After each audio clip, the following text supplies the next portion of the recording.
Bonjour à toutes, bonjour à tous, j'espère qu'on m'entend bien, il y a un peu de vent. Alors on se retrouve au Molkenrain. Alors le Molkenrain lui-même, il n'y a pas grand chose à dire, hein. C'est un des sommets vosgiens, 1125 mètres, un vosgien en Alsace. Le Molkenrain se trouve donc plus particulièrement près du secteur du Vieil-Armand, le Hartmann-Wielerkopf, quand on le dit en allemand. Alors Hartmann-Wielerkopf, Vieil-Armand, c'est un site qui a un intérêt historique, il s'agit d'un site de la Première Guerre mondiale, comme beaucoup d'endroits dans les Vosges. C'est un champ de bataille qui, lui, comptabilise sur l'ensemble de la guerre, sur la durée de la guerre, sur les deux camps confondus, 60 000 victimes, donc 30 000 morts et 30 000 blessés. Alors là, on a vu sur la plaine alsacienne. On ne va pas marcher sur les vestiges de la Première Guerre mondiale, ça fera le Vieil-Armand et ses vestiges l'objet sans doute d'une autre promenade. J'ai choisi cet endroit pour randonner parce que j'avais l'occasion de faire 3 refuges de plus, 3 refuges à épingler à mon tableau de chasse, et puis 3 refuges dont un qui est particulièrement chouette. Donc je vais vous amener dans ces 3 refuges au long de la journée.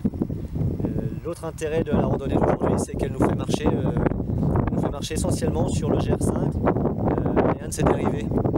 Le GR5, les Vosges, on le balise avec le club vosgien, avec un rectangle rouge, et puis son dérivé, c'est un rectangle rouge barré de blanc. Donc ça peut être intéressant pour ceux qui sont en quête de GR. Voilà. Autre petit point particulier sur la randonnée d'aujourd'hui, bon, il a fait beau, ça c'était bien. On passe par une roche, on va passer par une roche, la Hochstein, qui a un beau point de vue. Il y a plusieurs fermes auberges sur ce secteur, je suis passé par 3, mais je ne me suis pas arrêté, boire une bière à chaque ferme. Je ne pourrais pas vous en parler parce que je n'ai pas goûté, c'est ce qu'on faisait dans ces fermes. J'ai cassé la croûte dans un refuge avec un marcheur que j'ai rencontré pendant ma pause déjeuner. Bon, ce que je vous propose, c'est que vous n'avez plus qu'à vous installer tranquillement et puis regarder les images que je suis allé chercher pour vous. Je vous souhaite une bonne vidéo et je vous dis à une prochaine fois. J'ai oublié de vous dire, autre chose à dire sur le secteur, c'est qu'on est très proche du Grand Ballon, qu'on a déjà fait en vidéo, hein, je vous invite à aller voir. Le secteur du Grand Ballon, donc le plus haut sommet vosgien, qui se trouve en Alsace, mais le plus haut sommet de la chaîne vosgienne. Donc le Grand Ballon va nous accompagner, va nous s'offrir un petit peu à notre vue régulièrement au cours de cette randonnée. Voilà, ça c'était un petit oubli, mais je pense que pour les gens qui ne connaissent pas les Vosges, ou juste un petit peu, le Grand Ballon, on arrive un peu à situer quand même.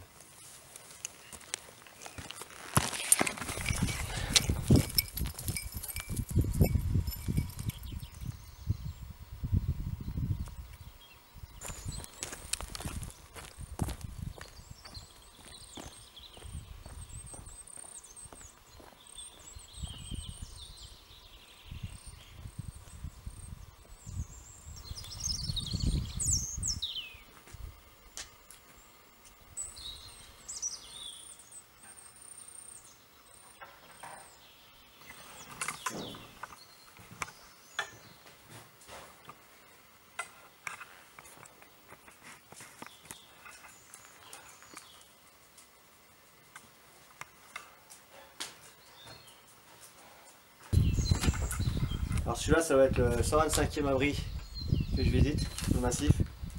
Honnêtement, c'est un des plus beaux. Quasiment aucun graffiti à l'extérieur comme à l'intérieur. Et puis alors, de chaque côté, là, on est sur une crête, la GR5. Chaque côté, on a vue sur les vallées. C'est assez impressionnant. Celui-là, il s'appelle, il faut que je le dise parce que le prononcer, c'est... Enfin, quoique. Ce serait le Becherkopf, enfin l'abri du Becherkopf. L'intérieur, là, c'est quand même... il y a un gros poêle à bois. La vie, elle chauffe bien. Alors, on est sur une dalle béton, c'est pas le top pour dormir par terre, mais vu la qualité du chalet et puis la taille du poêle à bois, je pense qu'il ne fait pas froid, il suffit de dormir sur une table. Et il y a des grandes tables à l'intérieur. Puis il y a une réserve de bois conséquente, c'est nickel. À l'extérieur de quoi pique-niquer.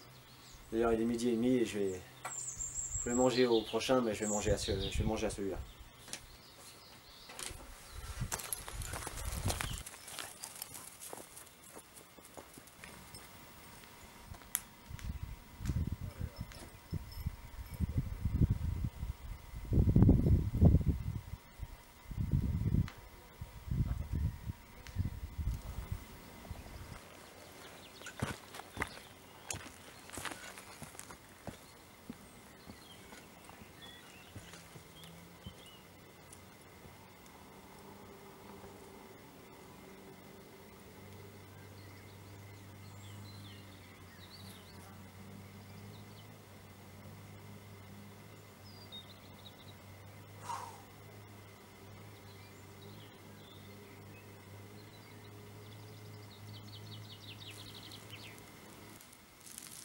Deuxième refuge de la journée.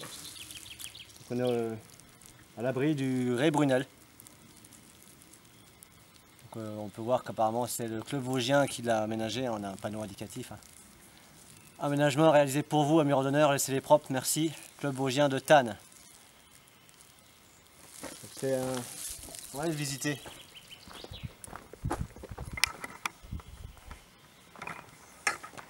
Petite visite de l'abri du Ray Brunel. Bon, c'est grand, hein, ça permet de manger avec un groupe conséquent. Alors, on a un foyer central avec une grande hotte, mais ouais, ça fume un peu là. Voilà. Ici est sympa, donc bon, ça a déjà bien vécu. Bon, c'est ce genre de grille à barbecue qu'on peut faire bouger. On la met en dehors du feu, ce qui permet de poser sans se brûler, sans s'enfumer. Et hop, on balance. Bon, il nécessite une grille un peu plus neuve à rajouter par au-dessus. Alors ça et là, on a quelques crochets porte-manteau. En fait, sur chaque pilier. Puis voilà, donc ce qui est impressionnant, c'est cette hotte là. Voilà. Il y a un peu de bois. Et il y en a dehors. Donc on a pu voir en arrivant une roche là, en forme de pyramide. L'abri en forme de pyramide. Et un peu plus haut, un endroit qui s'appelle, donc un croisement qui s'appelle les pyramides.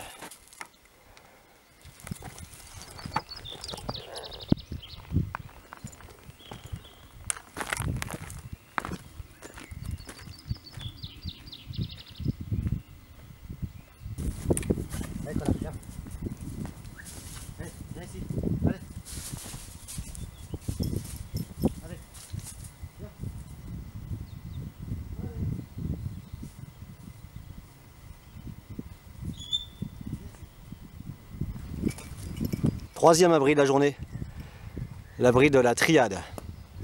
Alors, aucun rapport à mon avis avec la mafia chinoise. Alors, le premier truc qui me saute aux yeux quand j'arrive ici et qui impressionne, c'est la longueur de la table sur laquelle est posé le trépied. Là. Je vous montrerai tout à l'heure. Donc cet abri a donc un arrêté de réglementation affiché sur sa porte et il n'est nullement donc spécifié qu'il est interdit d'y passer la nuit. Donc ça peut être intéressant.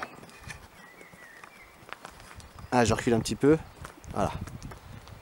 On peut voir la taille de la table qui est conséquente. On fait un petit tour sur 360. Alors, il y a une fontaine, mais là elle est déjà à sec. Nous sommes au mois d'avril et c'est à sec.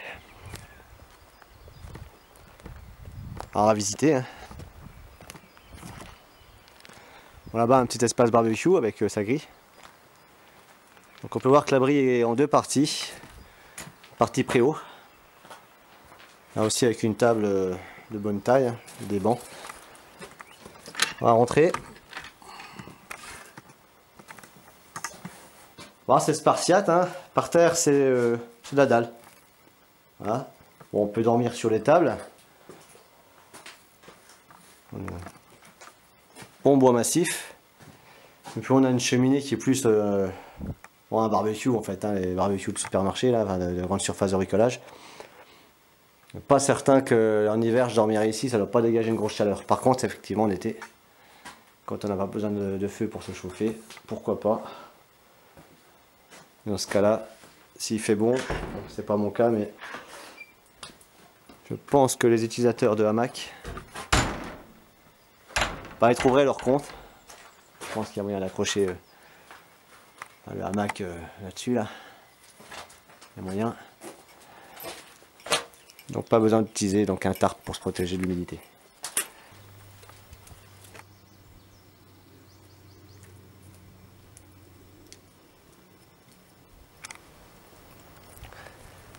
On se trouve en bas du rocher du Hostein. Alors, vu de ce côté-là, c'est pas impressionnant, mais vu sous un autre angle, on se rend compte que c'est un beau gros caillou quand même. Alors pourquoi il s'appelle comme ça, je ne sais pas. Sur ma boussole, On voit qu'il est orienté, quant à son point de vue, sud, plutôt sud-ouest. Et puis vers l'ouest aussi, donc. Ostheim, peut-être le Ost, veut dire peut-être ouest. Et puis Stein, bien sûr, en allemand, c'est la pierre. Bon, on va monter dessus, on va aller voir ça de plus près.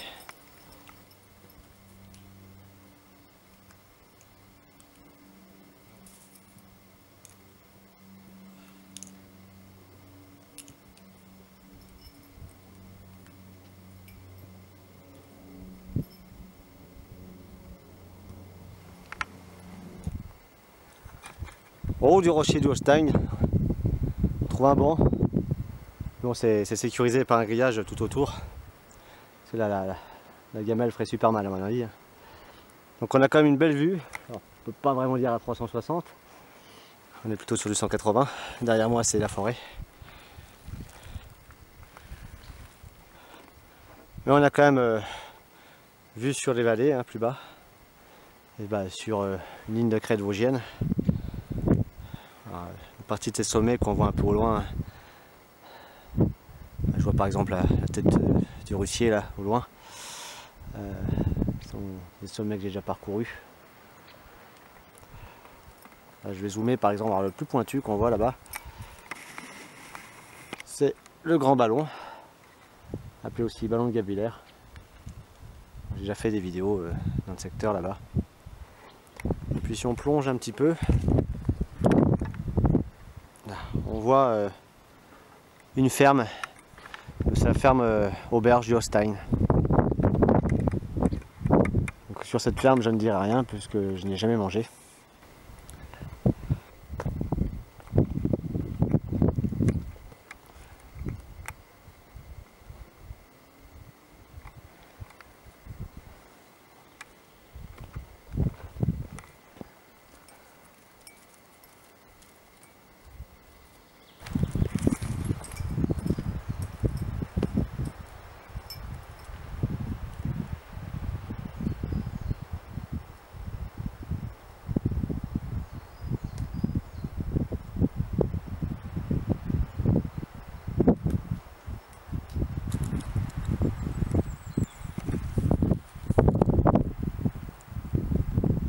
Le vent est en train de se lever.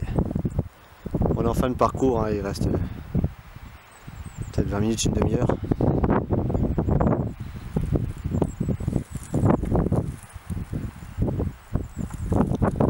Le chien a besoin de faire une pause.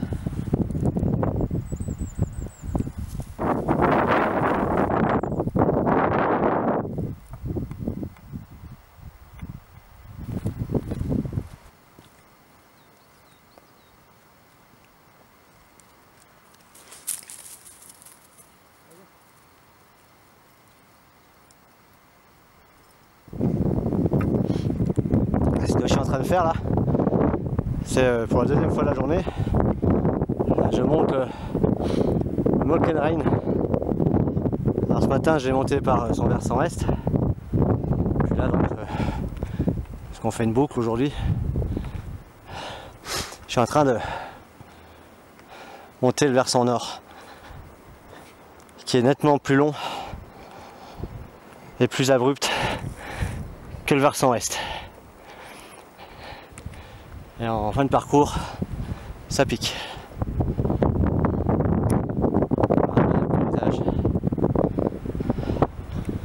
Toujours au fond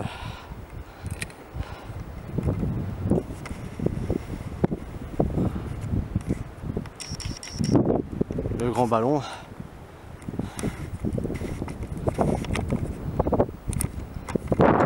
Dont la vue nous a accompagnés une bonne partie de la journée.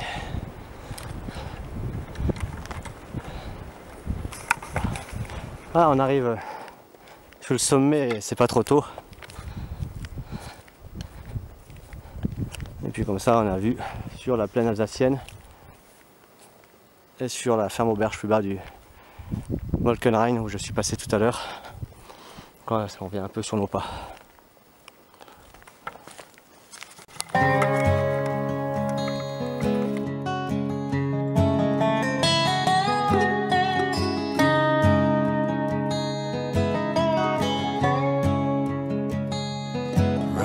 town, shoot 'em up and keep on going. 'Cause I got a job to do and I don't stop for no one. So get your gun, kiss your wife and lock up your daughter. Don't let her fall in love with the pale rider.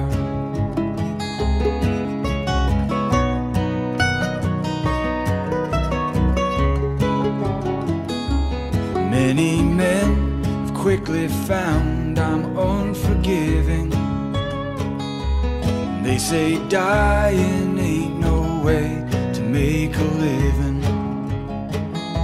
So get your gun and bet your life if you're a gambler. And you draw dead man's hand against the pale rider. And I rode down into Mexico. What I came for, I think you know. I take another life, it's all the same. It's one more killing to the man that has no name.